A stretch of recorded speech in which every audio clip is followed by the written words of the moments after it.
Welcome friends, मैं Abdul Rahman sir आप सभी लोगों का विजडम एकेडमी में स्वागत करता हूँ। आज हमारा पहला लेक्चर है 12th कॉमर्स का, जो कि हम स्टार्ट करेंगे विथ बुक कीपिंग बीके से। अब बीके जो टॉपिक है आपने 11th स्टैंडर्ड के अंदर पढ़ा होगा कि बीके के अंदर क्या सारी चीज़ें कवर होती है। 11th स्टैंडर्ड के अंदर बीके आपके लिए एकदम फ्रेश सब्जेक्ट था। वहाँ पे आपने देखा कि जर्नल होता है, लेजर होता है, फाइनल अकाउंट जैसी चीज़ें होती है। अब जो हम पढ़ने वाले हैं वो उससे थोड़े ऊपर के लेवल का होगा। यहाँ पे हम लोग पार्टनरशिप के बारे में ज़्यादा पढ़ेंगे। आप अपने बुक उठा के अगर देखोगे तो उसके अंदर 10 लेसन के अंदर से आपको 5 लेसन जो है वो पार्टनरशिप के ऊपर मिलेगा। एक आपको दिखेगा पार्टनरशिप फाइनल अकाउंट, एक आपको दिखेगा एडमिशन ऑफ पार्टनर, एक आपको दिखेगा रिटायरमेंट ऑफ पार्टनर, एक आपको दिखेगा डेथ ऑफ पार्टनर और एक आपको दिखेगा डिसोल्यूशन ऑफ पार्टनरशिप। तो हमारा जो ये साल का सिलेबस है वो थोड़ा सा पार्टनरशिप की तरह ज़्यादा फोकस कर रहा है। अब पार्टनरशिप की तरफ ज़्यादा फोकस कर रहा है मतलब आप इतना समझ सकते हो कि इस पर्टिकुलर चीज़ से रिलेटेड एग्जाम्स के अंदर सम भी बहुत सारे आएंगे। तो हाँ, एग्ज़ाम के अंदर पार्टनरशिप के ऊपर 36 मार्क्स के मिनिमम सम्स पूछेंगे। ऑब्जेक्टिव्स जो होगा वो अलग होगा, 36 मार्क्स के सम होंगे।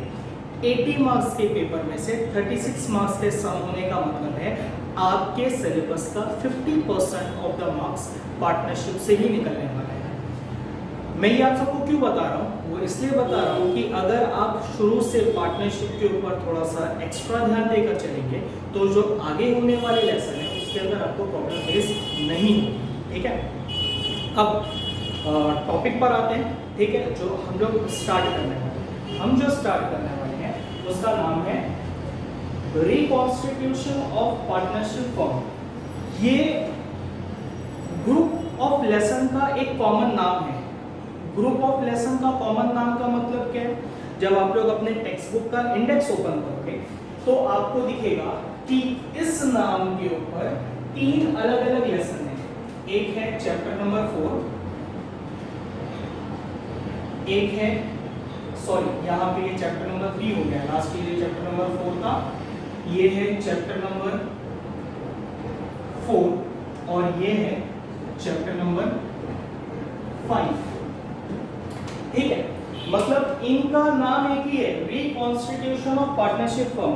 तो रिकॉन्स्टिट्यूशन का मतलब क्या होता है वो हम देख लेते हैं, क्योंकि पार्टनरशिप फर्म क्या होती है आपको पता है। आपने 11th स्टैंडर्ड के अंदर ओसी में पढ़ा है कि पार्टनरशिप फर्म क्या होती है। मैं एक बार रिवाइज करा दूं।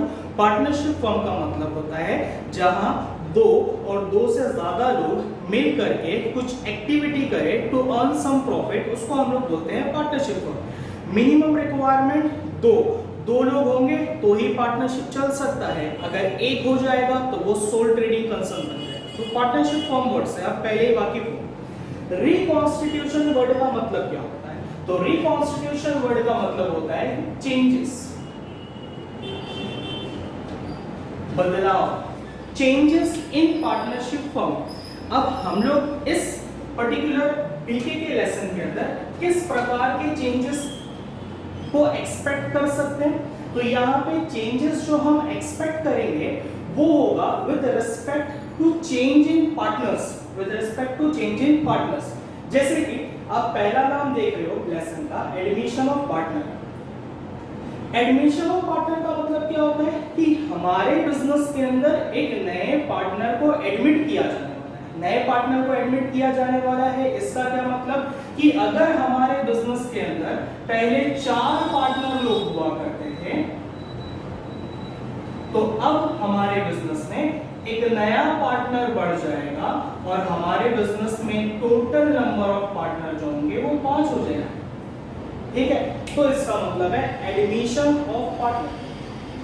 आपने इसी से रिटायरमेंट का भी जजमेंट कर लिया होगा। रिटायरमेंट का मतलब क्या है कि अगर हमारे बिजनेस में 4 पार्टनर हैं और एक पार्टनर रिटायर होना चाहता है, मतलब वो छोड़ करके जाना चाहता है, तो वो जा सकता है, दे आर फ्री।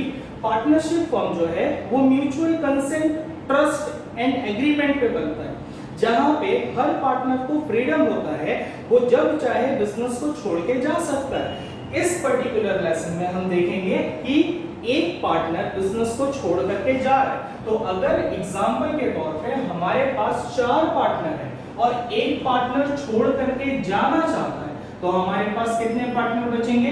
3 पार्टनर बचेंगे। तो इसको भी हम बोलेंगे changes in partnership form, reconstitution of partnership form. And last वाला डेथ ऑफ पार्टनर। डेथ का मतलब किसी पार्टनर की किसी भी वजह से डेथ हो जाती है अनफॉर्चुनेटली, तो अब वो जब बंदा ही दुनिया में नहीं है, तो वो हमारे बुक्स ऑफ अकाउंट्स में या हमारे बिजनेस में क्या रोल प्ले कर सकता है, तो हमें क्या करना पड़ेगा? उसको बिजनेस में से निकालना पड़ेगा, उसका हिसाब किताब करके उसको जो भी होगा उसके फैमिली मेंबर्स को या लीगल हायर को पास ऑन कर दिया जाएगा और उसका चैप्टर हमारे बुक्स में से क्लोज कर दिया जाएगा, बुक्स ऑफ अकाउंट्स में से। यहाँ पर भी सेम सिनेरियो, अगर 4 पार्टनर है, एक पार्टनर की डेथ हो जाती है, हमारे पास बचेंगे 3 partner. Again reconstitution of partnership. ठीक है, ये बेसिक ओवरव्यू था कि हम क्या करने जा रहे हैं। बैक टू बैक 3 लेसन है, chapter number 3, chapter number 4 and chapter number 5। ठीक, आज जो हम पढ़ने वाले हैं वो हम लोग पढ़ेंगे एडमिशन ऑफ पार्टनर। हम लोग कौन सा लेसन स्टार्ट करने वाले हैं? Admission of partner. Then admission of partner में बहुत सारी चीजें हैं, हम सारी चीजें एक साथ नहीं करेंगे। हम क्या करेंगे? हम स्टेज बाय स्टेज चलेंगे, थोड़ा थोड़ा, मतलब जितना जिस सम के लिए रिक्वायर्ड है हम उतनी नॉलेज वो टाइम पे एक्वायर करेंगे एंड बाद की नॉलेज बाद के लिए रख देंगे। वरना होगा क्या, मैं आपको सारी चीजें एक साथ बता दूंगा और आप एक साथ याद करोगे और एक साथ भूल भी जाओगे। तो हम क्या करेंगे? स्टेज वाइज करेंगे। एक पर्टिकुलर सम के लिए जितना नॉलेज रिक्वायर्ड है मैं आपको शुरू में उतना ही इम्पार्ट करूंगा। जैसे जैसे हमारे सम्स आगे बढ़ते जाएंगे, उस पर्टिकुलर सम से रिलेटेड जो भी थ्योरेटिकल नॉलेज आपको चाहिए होगी उस सम को सॉल्व करने के लिए मैं वैसे वैसे वो पास ऑन करते रहूंगा। तो फिलहाल हम लोग स्टार्ट करेंगे एडमिशन ऑफ पार्टनर। ठीक है, अब एडमिशन ऑफ पार्टनर क्या होता है डिटेल में देखेंगे।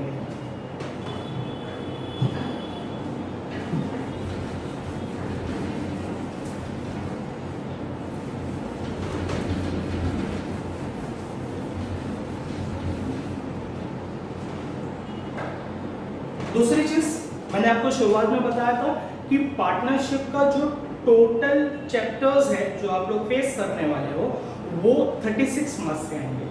तो ये पर्टिकुलर लेसन कितने मार्क्स का? तो ये लेसन 10 मार्क्स का है, 10 मार्क्स। तो हम लोग फिलहाल जो टारगेट कर रहे हैं वो हम 10 मार्क्स के लिए टारगेट कर रहे हैं। ठीक है, तो अब एडमिशन ऑफ पार्टनर्स स्टार्ट करेंगे। एडमिशन ऑफ पार्टनर, जैसे कि अभी मैंने आपको थोड़ी देर पहले बताया था कि एडमिशन ऑफ पार्टनर का मतलब क्या होता है। तो एडमिशन ऑफ पार्टनर का मतलब होता है हमारे बिजनेस के अंदर एक न्यू पार्टनर को एडमिट किया जा रहा है, लिया जा रहा है। ठीक है, जिससे हमारे total number of partners increase हो जाएंगे। अगर हमारे पास 4 पार्टनर थे, एक नए पार्टनर को एडमिट किया गया तो हमारे पास 5 पार्टनर हो जाएंगे। अब एडमिट क्यों किया जाए? सबसे बेसिक रीजन कि हम एडमिशन क्यों करेंगे, तो एडमिशन करने के बहुत सारे रीजन हो सकते हैं, वो अलग अलग पार्टनरशिप अपने हिसाब से डिसाइड कर सकते हैं। मैं 2-3 रीजन यहाँ पे पॉइंट आउट करता हूँ कि हमारे बिजनेस में एक न्यू पर्सन को क्यों एडमिट किया जा रहा है। सबसे पहला रीजन ये हो सकता है हमारे पास कैपिटल शॉर्टेज है, हमें पैसे चाहिए। आपने लास्ट ईयर ओसी में पढ़ा होगा कि पार्टनरशिप फर्म जो है वो कैपिटल कहां से जमा करती है। तो पार्टनरशिप फर्म कैपिटल कहां से जमा करती है? तो पहला उनके पार्टनर्स कैपिटल लेकर आते हैं, उनको फिर भी पैसे की जरूरत पड़ती है तो वो क्या करते हैं, वो अपने अपने फ्रेंड्स और रिलेटिव्स के पास जाते हैं, फिर भी पैसे की जरूरत पड़ती है तो वो बैंक के पास जाते हैं। एक और रास्ता है, अगर हमें पैसा चाहिए तो हम अपने बिजनेस में एक न्यू पार्टनर को इंट्रोड्यूस करके उससे कैपिटल ले सकते हैं। न्यू पार्टनर को इंट्रोड्यूस करके कैपिटल ले सकते हैं। इससे फायदा क्या होगा? इससे फायदा ये होगा कि हमें इंटरेस्ट नहीं पे करना पड़ेगा। अगर मैं अपने फ्रेंड्स एंड रिलेटिव्स के पास जाता हूँ पैसे मांगने के लिए, अगर मैं बैंक के पास जाता हूँ पैसे मांगने के लिए, तो ये लोग मुझे पैसे दे तो देंगे लेकिन हर महीने इंटरेस्ट चार्ज करेंगे।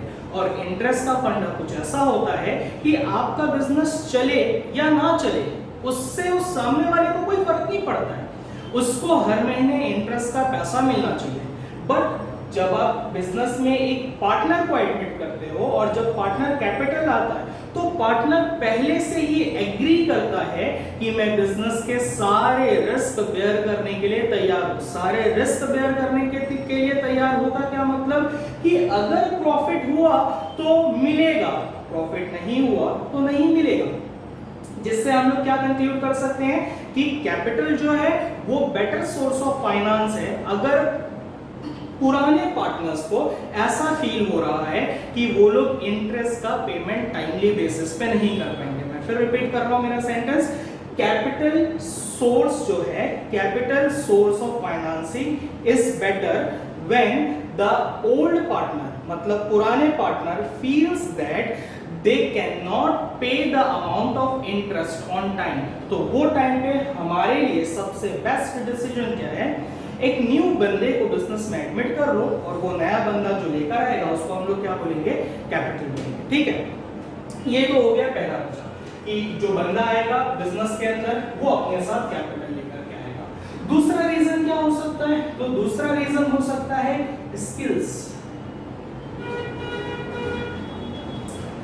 वो जो न्यू पार्टनर जिसको हम लोग बिजनेस के अंदर एडमिट करने जा रहे हैं उसके पास एक ऐसी स्किल्स है, कुछ ऐसी कला है या मैं बोल सकता हूँ कुछ ऐसे आइडियाज हैं जो हमारे बिजनेस के लिए बहुत ज़्यादा बेनिफिशियल है। मतलब उसके आइडियाज को यूज करके या उसके स्किल्स को यूज करके। कुछ लोग होते हैं जो लोग कस्टमर्स को पटाने में बहुत फास्ट होते हैं, तो अगर ऐसा बंदा हमारे बिजनेस में होगा तो हमारा सेल इंक्रीज हो जाएगा। कुछ लोग होते हैं जो बार्गेनिंग में बहुत अच्छे होते हैं, वो लोग रॉ मटेरियल परचेज करने के टाइम पे, माल खरीदने के टाइम पे हमारे लिए बेनिफिशियल साबित हो सकते हैं। या उस बंदे के पास कुछ ऐसा आइडिया है जो आइडिया फ्यूचर में चल के बहुत ज्यादा बढ़ने वाला है, तो उसके स्किल्स, आइडियाज एंड नॉलेज को यूज करने के लिए हम लोग उसको क्या बना रहे हैं, पार्टनर बना रहे हैं। ये एक वजह हो सकती है बिजनेस के अंदर न्यू पार्टनर को इंट्रोड्यूस करने के लिए। इसके अलावा और भी कोई भी वजह हो सकती है। हम लोग रीजंस के पीछे नहीं जा रहे हैं कि हम लोग क्यों एडमिट करने जा रहे हैं, हम लोग फिलहाल ये देख रहे हैं कि अगर एडमिशन हो रहा है बिजनेस के अंदर तो एडमिशन होने की वजह क्या क्या हो सकती है। तो मैंने 2 रीजंस पॉइंट आउट कर दिए हैं, उसके अलावा और भी रीजंस हो सकते हैं। ठीक है,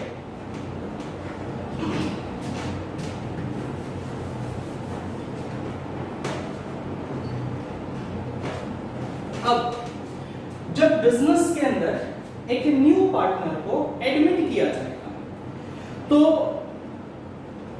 ऐसे नहीं है कि वो पर्सन अगले दिन बिजनेस में आ जाएगा और काम करना शुरू कर देगा बाकी पार्टनर्स के साथ। ऐसे डायरेक्ट नहीं होने वाला है। There is some legal process। आपने पढ़ा होगा कि महाराष्ट्र के अंदर पार्टनरशिप का रजिस्ट्रेशन कंपलसरी होता है एज पर पार्टनरशिप एक्ट 1932 के हिसाब से। अब अगर रजिस्ट्रेशन कंपलसरी होता है तो there will be some paper work जिसको हम लोग लीगल वर्क बोलते हैं। ठीक है, लीगल वर्क भी हमारा कंसर्न नहीं है। यहाँ पे हम करने जा रहे हैं बुक कीपिंग, अकाउंटेंसी। तो हमारा कंसर्न यहाँ पे क्या है कि जब एक नया पार्टनर बिजनेस के अंदर एडमिट होगा तो वो एडमिट होगा कुछ टर्म्स एंड कंडीशन के ऊपर। टर्म्स एंड कंडीशन क्या क्या हो सकती है, तो सबसे पहले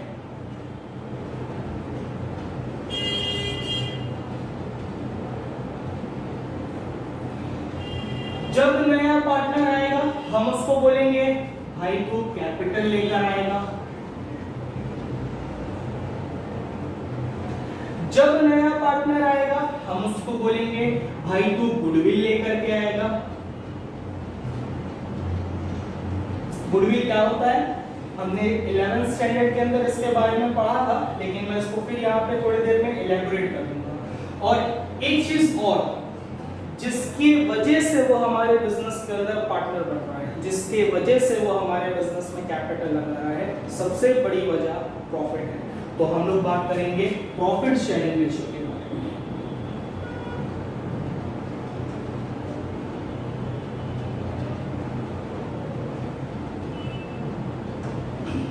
जिसको शॉर्ट में PSR, सब जगह मैं इसको ऐसे लिखूंगा, प्रॉफिट शेयरिंग रेशियो। कुछ लोग थोड़े दिन बाद भूल जाएंगे और P को पढ़ेंगे पार्टनर, फिर S और R क्या होगा पता नहीं, हो सकता है लोग पढ़ने लगे पार्टनर शेयरिंग रेशियो या कुछ और, पता नहीं। लेकिन आगे से ध्यान रखना कि PSR जब भी मैं लिखूंगा या मैं बोलूंगा तो उसका मतलब है profit sharing ratio. Profit sharing ratio का मतलब क्या होता है कि हमारे बीच में प्रॉफिट कैसे बढ़ेगा। अब प्रॉफिट शेयरिंग रेशियो की बात क्यों उठ रही है मैं आपको ये क्लियर करता हूं। पहले एग्जांपल के तौर पे दो पार्टनर्स थे, यहां पर आ जाते हैं। एक पार्टनर था जिसका नाम था A, दूसरा पार्टनर था जिसका नाम है B।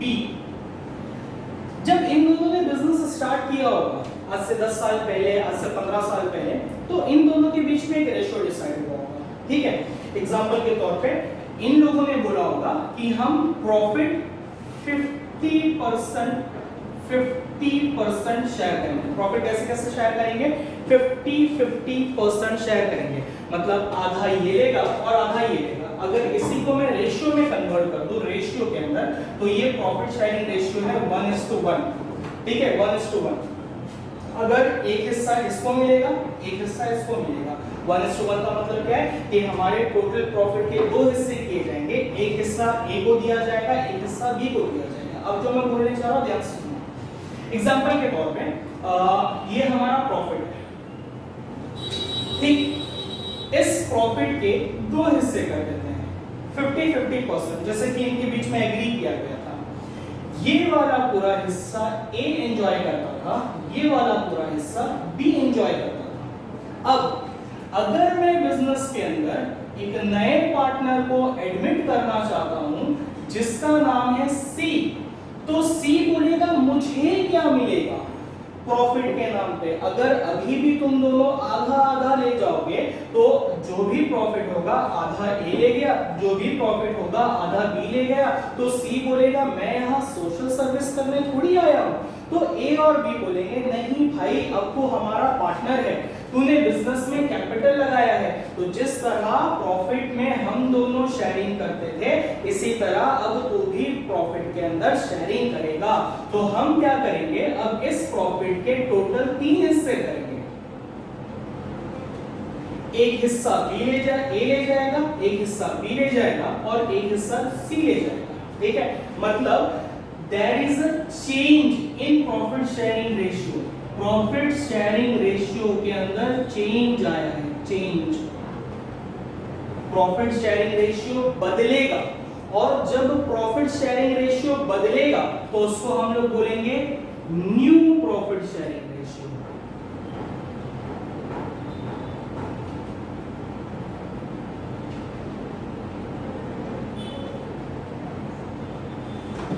इसको हम लोग शॉर्ट फॉर्म में बोलते हैं NPSR।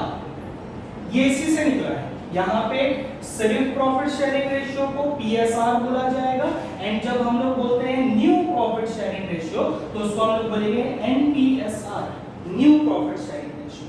जब भी बात होगी न्यू प्रॉफिट शेयरिंग रेशियो की तो उसके अंदर न्यू पार्टनर इंक्लूडेड होगा या नहीं होगा,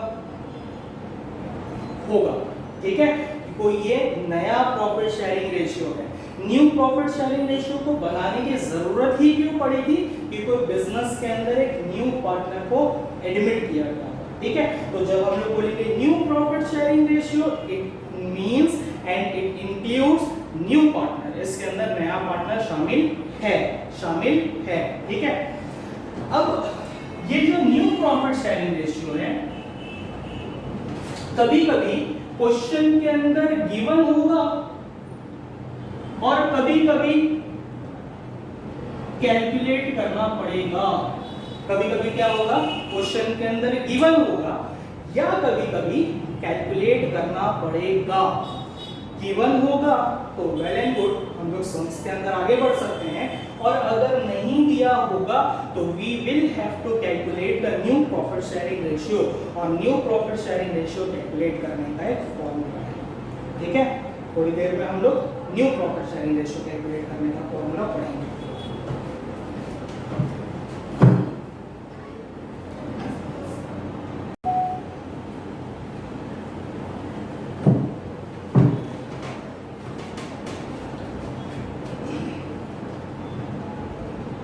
यहाँ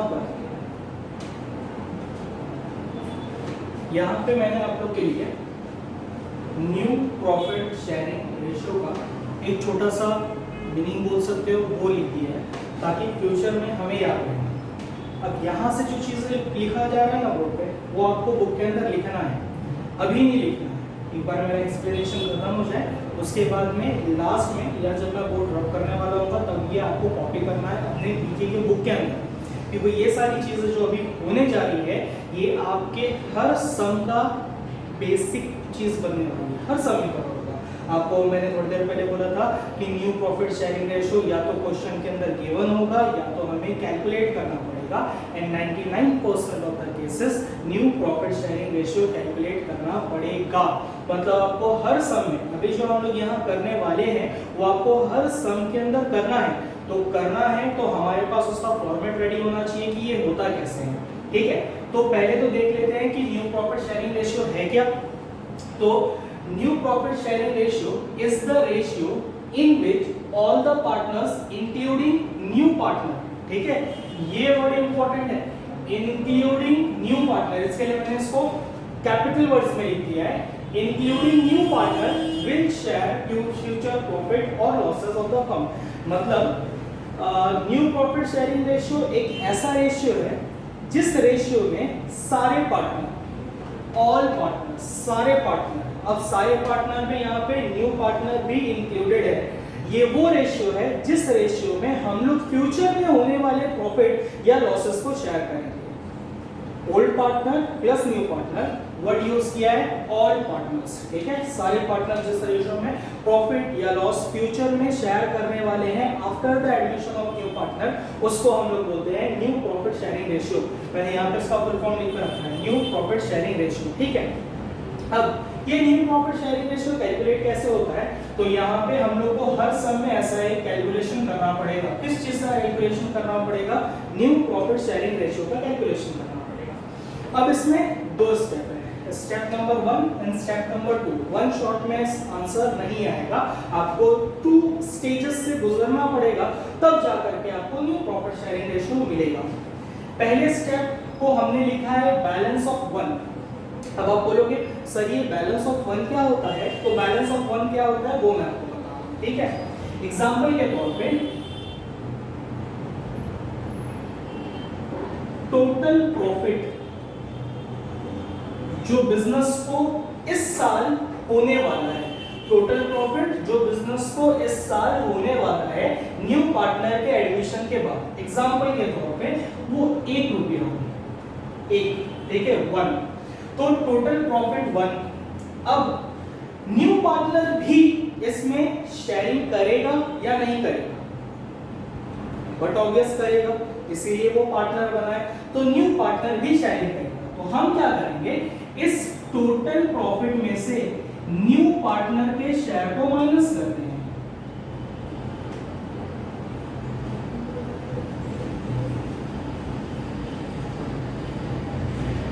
एक रुपए में से न्यू पार्टनर का जो भी हिस्सा बनता है 20 पैसा 30 पैसा, उसके हिस्से को माइनस करने के बाद जो बचेगा उसको हम लोग बोलेंगे बैलेंस ऑफ 1।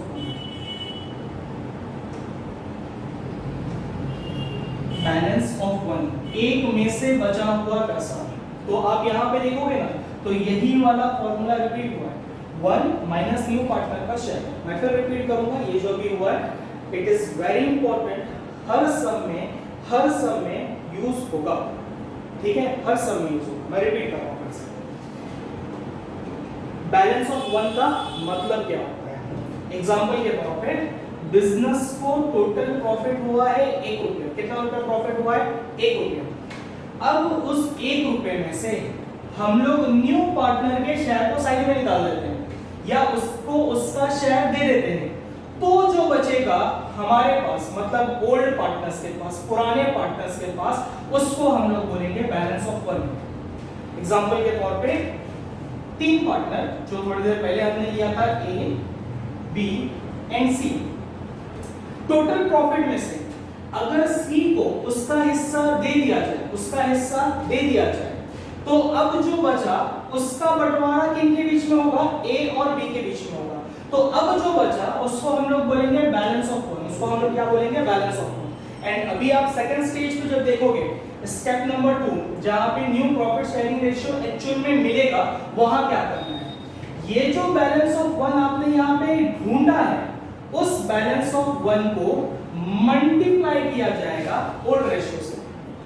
कुछ लोग यहाँ बैठ के सोच रहे होंगे ये ओल्ड रेशियो क्या चीज है, मैं ओल्ड रेशियो के बारे में बता दूं थोड़ा सा आपको। ओल्ड रेशियो उसको बोला जाएगा जिस रेशियो में पुराने पार्टनर्स प्रॉफिट या लॉस शेयर किया करते थे। अब आप लोग बोलोगे सर ये क्या, तो मैं आप लोग को रिमाइंड करा दूं, थोड़ी देर पहले मैंने आप लोग को ओल्ड रेशियो का एग्जांपल दिया था 1:1। मैंने वहां पे ओल्ड रेशियो वर्ड शायद यूज किया था या नहीं पता नहीं, लेकिन मैंने आपको बोला था कि उनका प्रॉफिट शेयरिंग रेशियो 1:1 होगा। 50-50% याद है, थोड़ी देर पहले बात हुई थी। तो सी के एडमिशन से पहले का जो रेशियो है ना, सी के एडमिशन के पहले का जो रेशियो, उसको हम लोग बोलते हैं ओल्ड रेशियो। और सी के एडमिशन के बाद का जो रेशियो, उसको हम लोग बोलते हैं न्यू रेशियो या न्यू प्रॉफिट शेयरिंग रेशियो। ठीक, अब एक बार न्यू पार्टनर का शेयर उसको दे दिया गया, मतलब अब न्यू पार्टनर पिक्चर में नहीं है, उसको उसका हिस्सा मिल गया साल के एंड। अब जो बचा है वो कौन से रेशियो में बटेगा, और वो ओल्ड रेशियो में बटेगा 1:1। ठीक, मैं फिर एक बार रिपीट करता हूं क्या हो गया। 3 पार्टनर थे, ए, बी और सी। सी को उसका शेयर देने के बाद, देखो यहाँ पे अच्छा प्रॉफिट था 1 रुपया टोटल प्रॉफिट हुआ था, जिसमें से मैं सी का प्रॉफिट उसको दे देता हूं, एग्जांपल के तौर पे 20 पैसा या 30 पैसा। सी को एक बार उसका प्रॉफिट मिल गया, अब सी लाइन में से हट जाएगा, तो मैं सी को पिक्चर में से बाहर निकाल देता हूं। अब सी को उसका इस साल का प्रॉफिट मिल गया। अब ए और बी बैठेंगे, अब ए और बी क्या बोलेंगे, अब ये बचे हुए पैसे का बंटवारा करना है। बचे हुए पैसे का मतलब बैलेंस ऑफ वन का, बचे हुए पैसे का मतलब बैलेंस ऑफ वन का बंटवारा। तो अब ये लोग किस रेशियो में बंटवारा करेंगे, तो वो उसको ओल्ड रेशियो में बांटेंगे। कौन से रेशियो में बांटेंगे वो लोग, उसको ओल्ड रेशियो में। OR represent old ratio. ये कुछ शॉर्ट फॉर्म है जो बार बार हर जगह इस्तेमाल होगा, OR रिप्रेजेंट ओल्ड रेशियो। तो सेकंड वाला जो फॉर्मूला है वो बना balance of one into OR old ratio. ठीक है, छोटा सा फॉर्मूला है, जो चीजें भी हुई उसको आपको याद रखना पड़ेगा। एग्जाम में कोई ये हमें बोलने नहीं आएगा कि क्या फॉर्मूला होगा या सम्स के अंदर लिखा नहीं होगा, वो हमारा प्रेजेंस ऑफ माइंड होगा और जो हमने सीखा होगा वो चीज अपने को वहां पे लिखना है। तो अपने को क्या करना है, क्या चीजें बाय हार्ट याद करना है, मैं आपको बताता हूं। बेसिकली ये फॉर्मूला है, किस चीज का फॉर्मूला है, new profit sharing ratio calculate करने का फॉर्मूला है। 2 स्टेप। पहला स्टेप है बैलेंस ऑफ वन को ढूंढना। तो बैलेंस ऑफ वन कैसे मिलेगा, तो बैलेंस ऑफ वन मिलेगा टोटल प्रॉफिट मतलब 1 minus new partner share. Short में याद रखो, balance of 1 is equal to 1 minus new partner share. 1 minus new partner share. अब कुछ लोग कंफ्यूज होंगे, अभी ये न्यू पार्टनर शेयर क्या है, तो ये न्यू पार्टनर शेयर के लिए टेंशन नहीं लेने का, ये वाला पार्ट क्वेश्चन में गिवन होगा, हमेशा दिया होगा, हमेशा हमेशा। ये आपके ऊपर अजम्पशन के लिए नहीं छोड़ा जाएगा कि न्यू प्रॉफिट शेयरिंग रेशियो क्या है। तो न्यू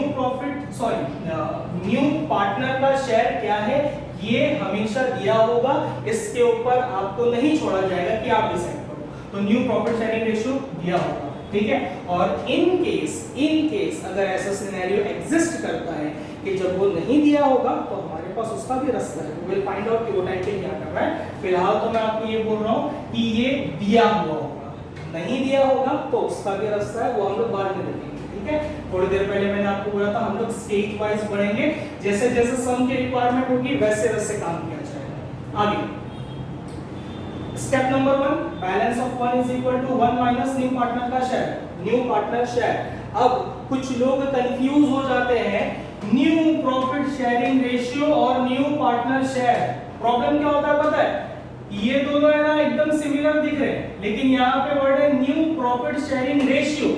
ये तीनों में किस तरह बटेगा वो रिप्रेजेंट करता है, न्यू पार्टनर शेयर बताता है कि नए पार्टनर का हिस्सा कितना है। तो दोनों में कंफ्यूज नहीं होना, न्यू पार्टनर शेयर एक अलग चीज है, न्यू प्रॉफिट शेयरिंग रेशियो एक अलग चीज है। दूसरा स्टेप जहां पे अब हम एक्चुअल में new profit sharing ratio calculate करने जा रहे हैं। न्यू प्रॉफिट शेयरिंग रेशियो कैसे कैलकुलेट होगा, तो वो होगा बैलेंस ऑफ वन, जो आपको आंसर मिला था इस स्टेज में, जो आपको आंसर मिला था उसको आपको यहां पुट करना पड़ेगा। Balance of one into old ratio. Old ratio भी बुक के अंदर गिवन होगा, अगर नहीं दिया होगा तो हमारे पास रास्ता है कि हम उसको क्या अज्यूम कर सकते हैं, हम उसके बारे में बाद में बात करेंगे, ठीक है। फिलहाल आपको क्या याद करना है, दो स्टेप्स होते हैं न्यू प्रॉफिट शेयरिंग रेशियो के कैलकुलेशन के अंदर। पहला स्टेप है balance of one is equal to 1 minus new partner का शेयर। दूसरा फॉर्मूला है new profit sharing ratio is equal to balance of one into old ratio. Balance of one into old ratio, ये multiplication की sign है, x नहीं है, multiplication की sign है, इनटू ओल्ड रेशियो, ठीक है। तो अभी आप लोग क्या करेंगे, अपने स्क्रीन को पॉज करके ये वाली चीजें रिकॉर्ड कर लेंगे, ठीक है। जब तक मैं क्वेश्चन लिख रहा हूं, या तो आप स्क्रीन को चलने दो जब तक मैं क्वेश्चन फ्रेम करता हूं कि इसको प्रैक्टिकली कैसे सॉल्व किया जाए, ठीक है।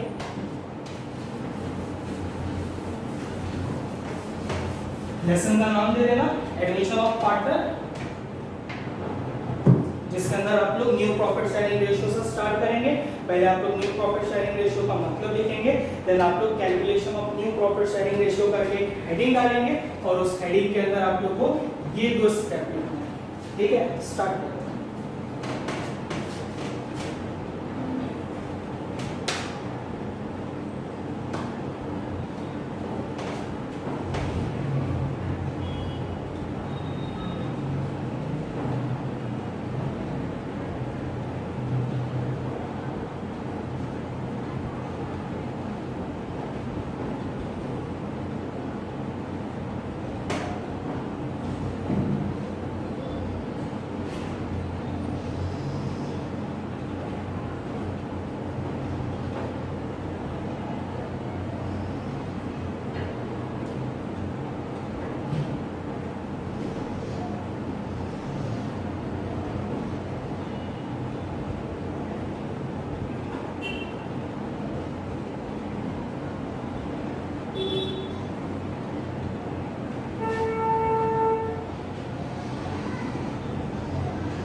होप कि आपको क्वेश्चन विजिबल होगा।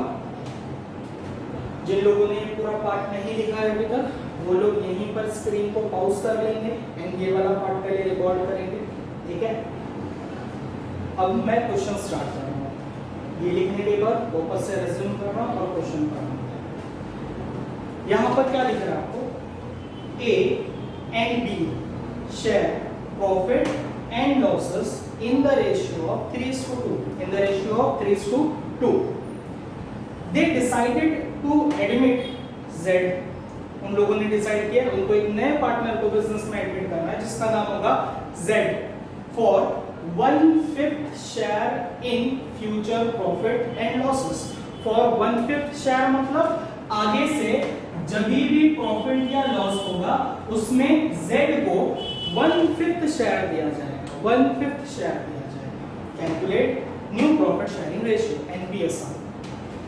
अब हम लोग new profit sharing ratio calculate करेंगे। सबसे पहला काम step number 1, balance of one ढूंढना है। बैलेंस ऑफ वन कैसे मिलेगा, 1 माइनस न्यू पार्टनर शेयर ए, बी और जेड, इन तीनों में न्यू पार्टनर कौन है? जेड। जेड का शेयर कितना है? 1/5 शेयर है। कितना शेयर है जेड का? 1/5 शेयर है। तो 1 माइनस न्यू पार्टनर शेयर जो कि जेड है, और जेड का शेयर है 1/5। ठीक, इसको सॉल्व करने का तरीका मैं डिटेल में यहाँ पे सॉल्व कर रहा हूँ, इसको फिर मैं मिटा दूंगा और आपको एक शॉर्टकट बता दूंगा जो हर कंडीशन में काम करेगा। डिटेल्ड आप कैसे सॉल्व करते हो वो आपने 9th स्टैंडर्ड या 10th स्टैंडर्ड में रेशियो एंड प्रोपोर्शन वाले चैप्टर में सीखा होगा। मैं आपको यहाँ पे उसका कैलकुलेशन प्रॉपर जो मैथमेटिकली होता है वो बता रहा हूँ। लास्ट में एक शॉर्टकट दे दूंगा जो हर बार काम करता है। ठीक है, इसको कैसे सॉल्व करना है? 1 माइनस 1/5।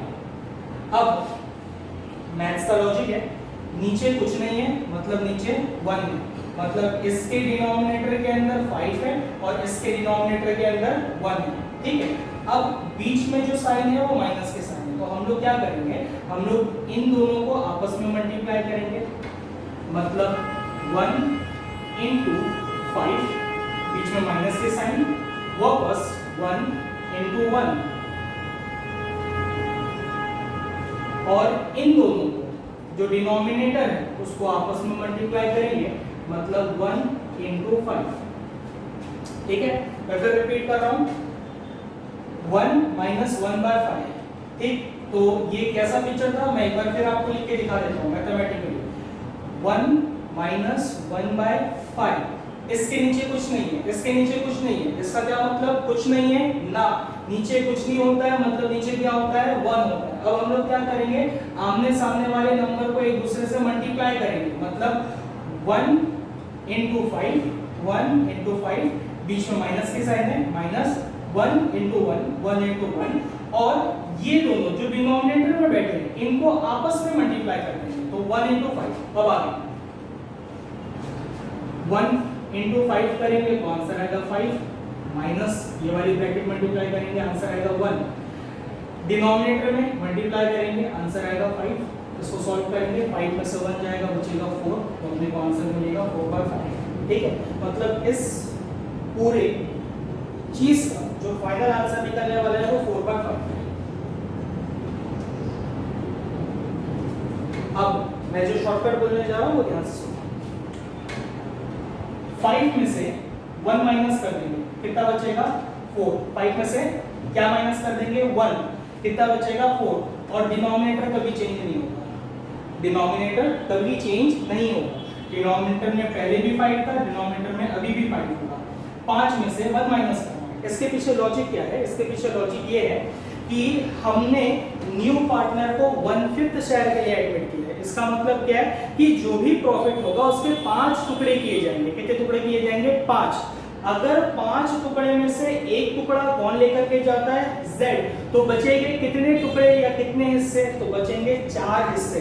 ठीक है, 5 में से 4 हिस्से बचेंगे, उसको हम लोग बोलेंगे बैलेंस ऑफ फंड। ये प्रॉपर कैलकुलेशन था कि किस तरह किया जाता है। ठीक है, एग्जाम में इलैबोरेट करने की जरूरत नहीं है, हम डायरेक्ट आंसर लिख सकते हैं। डायरेक्ट आंसर लिखने का आसान तरीका, 5 में से 1 माइनस करेंगे बचेगा 4, और डिनोमिनेटर चेंज नहीं होगा। ठीक है, तो अपने को बैलेंस ऑफ 1 मिल गया। आगे चलते हैं। ठीक, न्यू प्रॉफिट शेयरिंग रेशियो। अब न्यू प्रॉफिट शेयरिंग रेशियो के लिए हम लोग सारे पार्टनर्स का नाम लिख देते हैं, ए और बी। सारे पार्टनर, यहाँ पे मैं सिर्फ फिलहाल ओल्ड पार्टनर्स के नाम लिख रहा हूँ, जिसका रीजन ये है कि जो ओल्ड रेशियो है ना वो ये है 3:2। इसको हम लोग बोलेंगे old ratio. Old ratio, old ratio क्यों बोलेंगे? Because A and B are old partner in the business. Z तो न्यू पार्टनर है, ठीक है, तो इस फॉर्मूले में हमें ओल्ड रेशियो चाहिए। ओल्ड रेशियो निकलेगा ओल्ड पार्टनर से। ठीक, तो मैं यहाँ पे सिर्फ नाम A और B का लिख रहा हूँ because they are the old partners. ठीक, कुछ लोग बैठे बैठे सोच रहे होंगे ये ओल्ड पार्टनर से अगर निकल रहा है तो न्यू प्रॉफिट शेयरिंग रेशियो का नाम क्यों दिया है? तो आप लोग वेट कीजिए, आपको पता चल जाएगा न्यू प्रॉफिट शेयरिंग नाम क्यों दिया है। तो कुछ लोग सोच रहे हैं न्यू प्रॉफिट शेयरिंग रेशियो में तो न्यू पार्टनर भी आता है, तो यहाँ क्यों नहीं आया? आएगा, जरा सा बता, ठीक है। स्टार्ट करते हैं। Balance of one into old ratio. अब बैलेंस ऑफ वन ये कहां से मिलेगा? यहां से। बैलेंस ऑफ वन का फाइनल आंसर क्या है? 4:5। तो हम लोग लिख देंगे 4/5 ए के लिए भी और बी के लिए भी लिख देंगे 4/5। देखो बैलेंस ऑफ वन तो कॉमन है दोनों के लिए, बैलेंस ऑफ वन हमारे लिए एक ही है। बीच में कौन सी साइन है हमारे पास? मल्टीप्लाई की, तो दोनों तरफ पुल कर देते हैं मल्टीप्लाई। अब बारी है ओल्ड रेशियो। अब ओल्ड रेशियो 3:2, 3:2 को किस तरह लिखा जाता है? 3 divided by 5 and 2 divided by 5। कुछ लोग अपना सर खुजा रहे होंगे एंड वो लोग सोच रहे होंगे ये 5 कहां से आया, तो 5 कहां से आया मैं वो बता रहा हूं। ये आपके 9th एंड 10th का बेसिक है। यहां पे 3:2 का मतलब क्या है कि बिजनेस के अंदर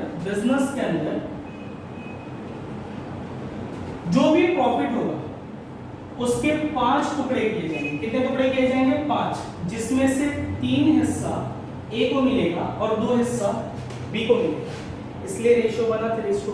तो जब रेशियो 3:2 के फॉर्म में है तो 3 तो ऊपर आएगा, नीचे डिनोमिनेटर में क्या आएगा? डिनोमिनेटर में इन दोनों को प्लस करके जो आंसर मिलेगा वो आएगा, इन दोनों को प्लस करके जो आंसर मिलेगा वो आएगा।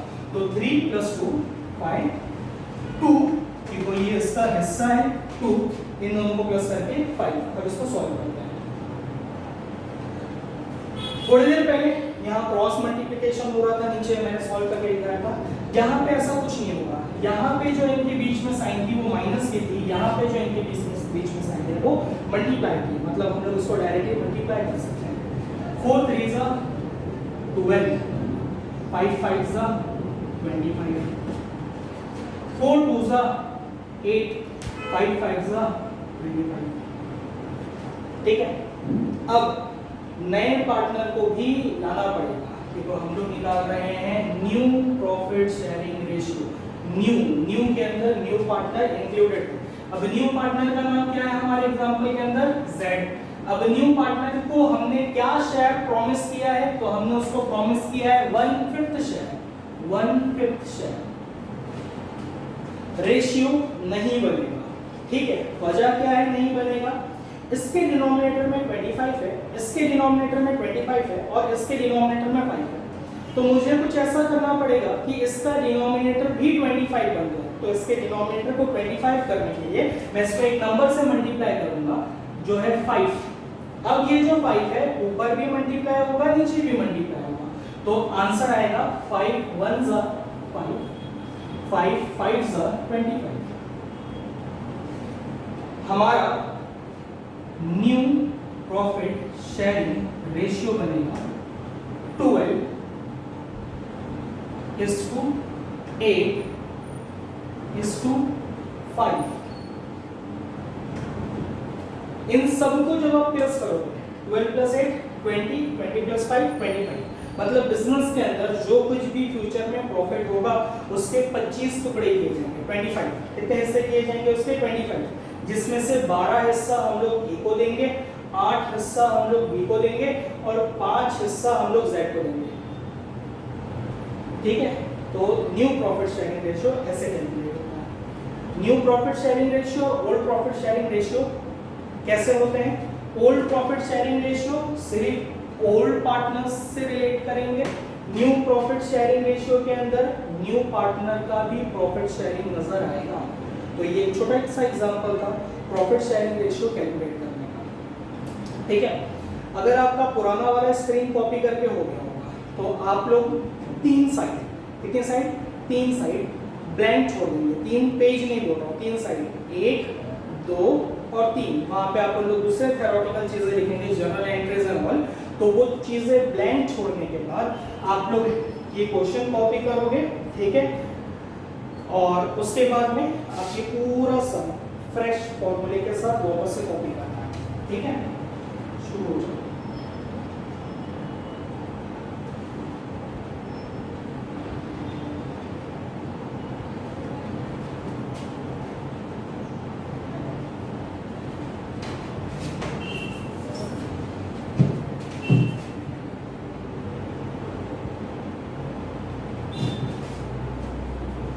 ये सब आपके आंसर का पार्ट है, ठीक है, वर्किंग नोट। और ये आपका हुआ फाइनल आंसर।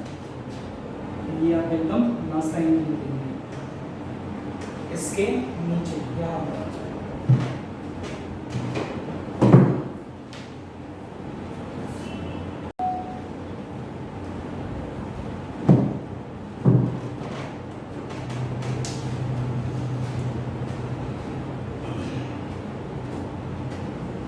अगर आप लोग को याद होगा तो लेक्चर के शुरुआत में मैंने आप लोग को 3 चीज़ों के बारे में बताया था कि जब नया पार्टनर बिजनेस के अंदर एडमिट होता है तो 3 बेसिक चीज़ें जो होंगी। पहला, वो न्यू पार्टनर कैपिटल लेकर के आएगा। दूसरा, वो न्यू पार्टनर गुडविल लेकर के आएगा। And because of the admission of new partner profit sharing में चेंजेस होगा, और चेंज होने के बाद जो नया प्रॉफिट शेयरिंग आएगा उसको हम लोग बोलेंगे न्यू प्रॉफिट शेयरिंग रेशियो। पहला कैपिटल था जिसके बारे में आपको बताने की ज़रूरत नहीं है, हम सबको पता है कि बिजनेस के अंदर कैपिटल का क्या मतलब होता है, साइड में रखते हैं। लास्ट वाला था प्रॉफिट शेयरिंग रेशियो, जिसको हमने अभी अभी डिस्कस किया कि न्यू प्रॉफिट शेयरिंग रेशियो क्या होता है और उसको किस तरह कैलकुलेट करना होता है। जो आखिरी चीज़ बाकी रह गई है जिसके बारे में मैंने आपको कहा था कि हम लोग उसको आगे चल के डिस्कस करेंगे, तो हम उसको भी डिस्कस करने जा रहे हैं। चीज़ का नाम है गुडविल, आइटम का नाम है गुडविल, ठीक है। हमने 11th स्टैंडर्ड के अंदर इसको अपने बुक्स ऑफ अकाउंट्स के अंदर एक टर्म की तरह सुना होगा। एंड आपके हिसाब से गुडविल का मतलब क्या है? रेपुटेशन ऑफ अ बिजनेस, एक बिजनेस की जो छवि होती है, ठीक है। अब छवि, इमेज, कैसी इमेज, अच्छी इमेज, बुरी इमेज, सबको हम गुडविल बोलेंगे ना। जो एक पॉजिटिव इमेज कस्टमर्स के नज़र में, शेयर होल्डर्स के नज़र में, स्टेक होल्डर्स के नज़र में बिजनेस की होती है, उसको हम लोग बोलते हैं गुडविल ऑफ द बिजनेस, ठीक है। जैसे कि अगर मैं आपको बोलूं रिलायंस, तो आपके दिमाग के अंदर एक अच्छी पिक्चर चलेगी, अच्छी कंपनी है, उस कंपनी में इन्वेस्ट करेंगे, पैसा नहीं डूबेगा, वो कंपनी हर साल प्रॉफिट कमाती है, एक पॉजिटिव इमेज। मैं आपको एक कंपनी का नाम दूं, LMN लिमिटेड। आप लोग बोलोगे सर ये कौन सी चिंगी चोर कंपनी, हमने तो उसका कभी नाम ही नहीं सुना है, ठीक है। तो बिजनेस का जो एक पॉजिटिव इमेज होता है ना, उस पॉजिटिव इमेज को हम बुक्स ऑफ अकाउंट्स में बोलते हैं गुडविल, ठीक है, गुडविल। तो अब हम लोग देखेंगे कि पार्टनरशिप के अंदर गुडविल का क्या है।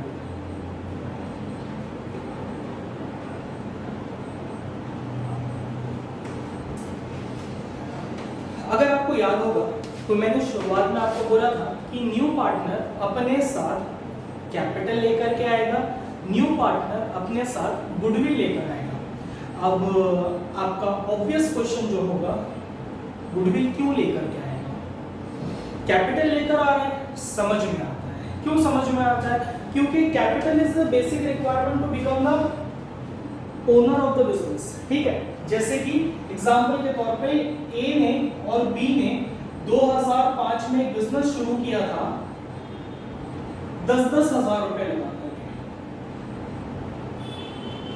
आज सी जब बिजनेस के अंदर एडमिट किया जाएगा 2020 के अंदर, तो सी को भी कैपिटल लगाना पड़ेगा, सी को भी कैपिटल लगाना पड़ेगा। तो कैपिटल ऑब्वियस है, ठीक है। इन दोनों ने बिजनेस के अंदर कैपिटल लगाया था, सी को एडमिट किया जा रहा है, सी को भी 2020 में, इस साल जब वो एडमिट होगा तो उसको कैपिटल लगाना पड़ेगा। तो कैपिटल इज ऑब्वियस, वो तो समझ में आ गया सर कि कैपिटल क्यों लगाना पड़ेगा, लेकिन गुडविल क्यों लगाना पड़ेगा? गुडविल क्यों लगाना पड़ेगा? तो अब हम लोग डिस्कस करते हैं गुडविल के बारे में। जैसे कि गुडविल का बैकग्राउंड कुछ इस तरह होता है किसी भी बिजनेस के अंदर। जब एक बिजनेस में किसी से गुडविल डिमांड करता है ना, तो उसके पीछे गुडविल का एक बेसिक फंडा होता है कि गुडविल क्यों डिमांड किया जा रहा है। मैं थोड़ा सा उसका एक्सप्लेन करता हूं। एग्जांपल के तौर पे जो अभी हमने यहाँ पे बात किया था, ए और बी ने 2005 के अंदर बिजनेस को स्टार्ट किया।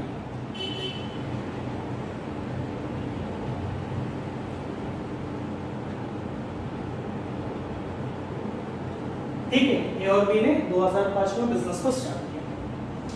आज 2020 चल रहा है, तो मैं बोल सकता हूँ कि 15 साल तक ए और बी ने बिजनेस के अंदर काफी अप्स एंड डाउन देखा। जैसे कि हम सबको पता है कि जब एक बिजनेस फ्रेश होता है ना, फ्रेश मतलब जब स्टार्ट होता है, तो इनिशियल स्टेज पे प्रॉफिट की कोई गारंटी नहीं होती है। इनिशियल स्टेज पे चांसेस है लॉस होगा, घर से पैसा लगाना पड़ेगा।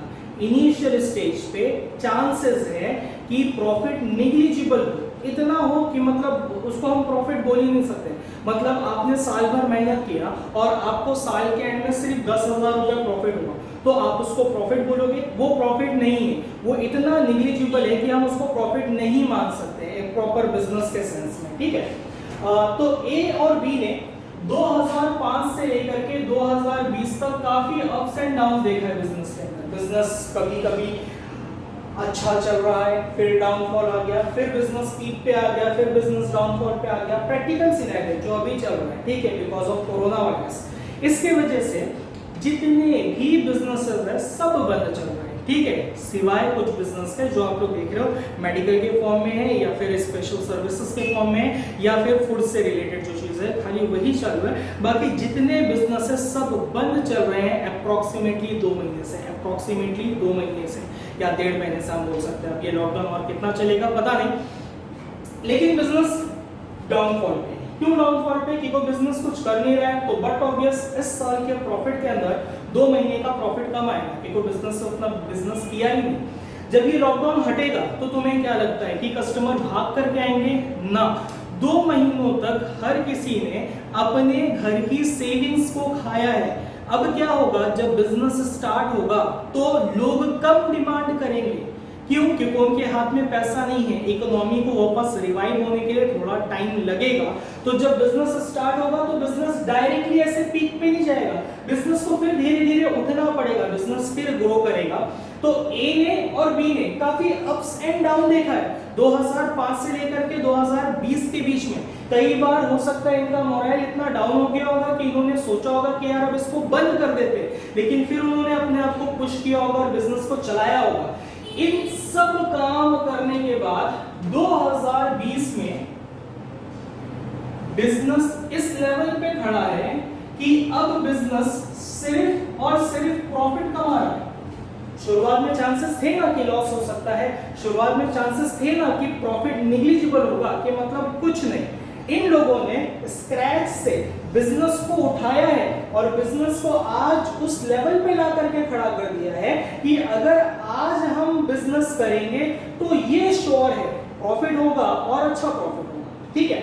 मतलब बुरे वक्त कट गए, बिजनेस सेट हो गया है, अब हम एक न्यू पार्टनर को एडमिट कर रहे हैं।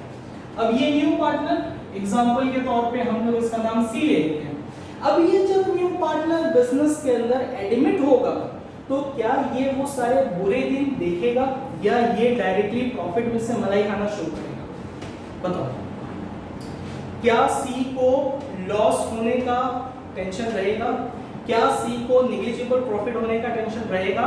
या सी को ये पता होगा कि मैं डायरेक्टली अच्छा प्रॉफिट एंजॉय करूंगा, डायरेक्टली मलाई खाऊंगा बिजनेस के अंदर? बट ऑब्वियस ये बिजनेस 15 साल से चल रहा है, ए और बी ने उसको आज इस लेवल पे लाके खड़ा कर दिया है कि बिजनेस प्रॉफिट मेकिंग बिजनेस बन गया है। अब जब सी बिजनेस के अंदर एंटर करेगा तो उसको बट ऑब्वियस सीधा सीधा प्रॉफिट होगा। तो ए और बी क्या बोलेंगे? ए और बी गुडविल डिमांड करेंगे। वो लोग क्या बोलेंगे कि वो जो केक का टुकड़ा पहले ए और बी में बढ़ता था, ठीक है, केक का टुकड़ा मतलब यहाँ पे प्रॉफिट, वो जो प्रॉफिट पहले ए और बी में बढ़ता था, अब ए और बी के अलावा वो सी में भी बढ़ेगा, सी में भी बढ़ेगा। अब अगर आप इस सिनेरियो को ध्यान से ऑब्जर्व करोगे तो आपको क्या पता चलेगा? पता है, मैं आपको वापस एक पिक्चर ड्रॉ करता हूं। ये पहले ए का हिस्सा हुआ करता था, ये बी का हिस्सा हुआ करता था। इसमें से ए के हिस्से में से कुछ सी ले जाएगा, बी के हिस्से में से कुछ सी ले जाएगा।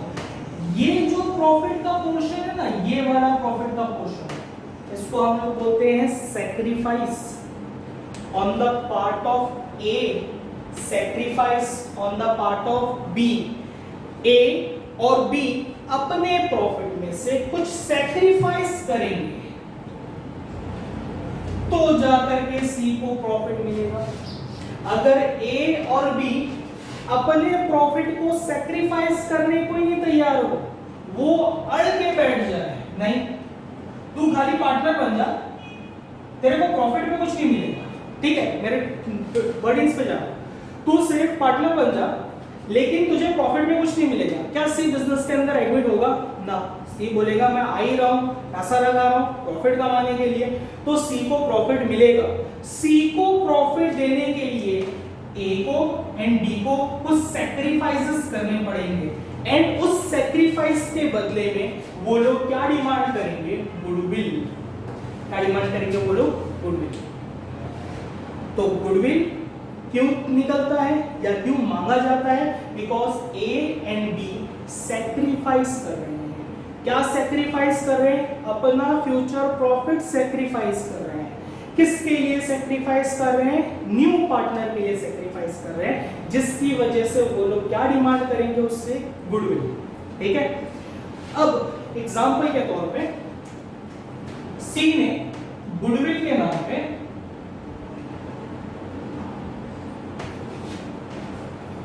₹1,00,000 लेकर आया। ये ₹1,00,000 किन के बीच में बटेगा?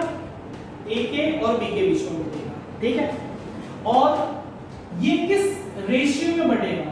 अब आप लोग बोलेंगे सर ये वापस रेशियो वर्ड क्यों लेकर आ रहे हो बीच में? देखो बेटा जी, जब पैसा किसी एक बंदे को देना होता है ना, तो आपने दिया मैंने ले लिया, कहानी खत्म हो गई। लेकिन जब पैसा दो लोगों में बंटना है तो रेशियो का सवाल उठता है, क्योंकि मैं कितना लूंगा वो कितना लेगा, तो दोनों के बीच में कुछ परसेंटेज डिसाइडेड होगा, कुछ रेशियो डिसाइडेड होगा। तो जब दो पार्टनर सैक्रिफाइस कर रहे हैं तो गुडविल भी दो पार्टनर्स में बटेगा। कितने पार्टनर्स में बटेगा? दो। तो यहाँ पे एक और रेशियो पिक्चर में आने वाला है, जिसको हम लोग बोलेंगे सैक्रिफाइसिंग रेशियो।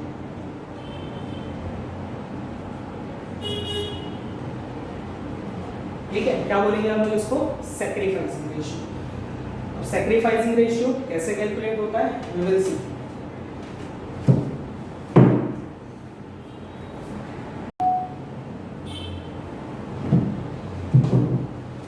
सैक्रिफाइसिंग रेशियो के बारे में बात चल रही थी, तो सैक्रिफाइसिंग रेशियो का फॉर्मूला है old ratio minus new ratio. Old ratio थोड़ी देर पहले बात हुई थी। न्यू रेशियो का मतलब है new profit sharing ratio, new ratio. तो old ratio minus new ratio अपने को मिलेगा सैक्रिफाइसिंग रेशियो। उसको शॉर्ट फॉर्म में हम कुछ इस तरह लिखते हैं, SR is equal to OR minus NR।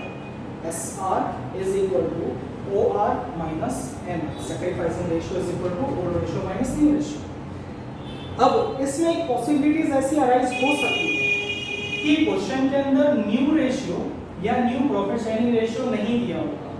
If new ratio is not given in question, अगर क्वेश्चन में न्यू प्रॉफिट शेयरिंग रेशियो नहीं दिया है, तो अगर क्वेश्चन के अंदर न्यू प्रॉफिट शेयरिंग रेशियो नहीं दिया है तो सैक्रिफाइसिंग रेशियो कैसे निकलेगा? काफी सिंपल हो जाता है। देखो इसी फॉर्मूले को ध्यान से ऑब्जर्व करना। Sacrificing ratio will be old ratio minus new ratio, लेकिन क्वेश्चन में न्यू रेशियो है ही नहीं, तो फॉर्मूला क्या बन जाएगा? Sacrificing ratio is equal to old ratio. तो यहां मैंने लिख दिया sacrificing ratio is equal to old ratio. ये क्वेश्चन 1 मार्क्स के लिए एग्जाम के अंदर आ जाता है, ठीक है, जहां पे नॉर्मली वो पूछता है सैक्रिफाइसिंग रेशियो का फॉर्मूला, एंड बच्चे ये फॉर्मूला लिखकर आते हैं, एक्चुअल फॉर्मूला ये है, ठीक है। अगर क्वेश्चन के अंदर न्यू रेशियो नहीं दिया हुआ है then we go for this, because ये है ही नहीं यहाँ पे, लेकिन ये कंप्लीट फॉर्मूला है, ठीक है। पब्लिक के दिमाग में, क्योंकि हम लोग जब सम करेंगे ना तो कई बार ऐसा सिनेरियो अराइज होगा कि क्वेश्चन के अंदर न्यू प्रॉफिट शेयरिंग रेशियो नहीं दिया होगा, तो हम लोग हर बार ऐसे बोलेंगे sacrificing ratio is equal to old ratio. और ये हम इतने बार बोल देंगे कि हमारे दिमाग में ये पिक्चर छप जाएगी, सैक्रिफाइसिंग रेशियो मतलब old ratio, but it is not like this. Sacrificing ratio is equal to old ratio minus new ratio, and in the absence of new ratio, sacrificing ratio will be equal to the old ratio. ठीक है, don't get confuse. एक marks यहाँ पे बच्चे आसानी से गवा देते हैं, ध्यान रखना इस बात का। Sacrificing ratio is equal to old minus new, new नहीं है तो sacrificing is equal to old ratio, कहानी खत्म। ठीक है, तो ये आप लोग अपने बुक के अंदर कॉपी कर लेंगे, ठीक, ये क्या है।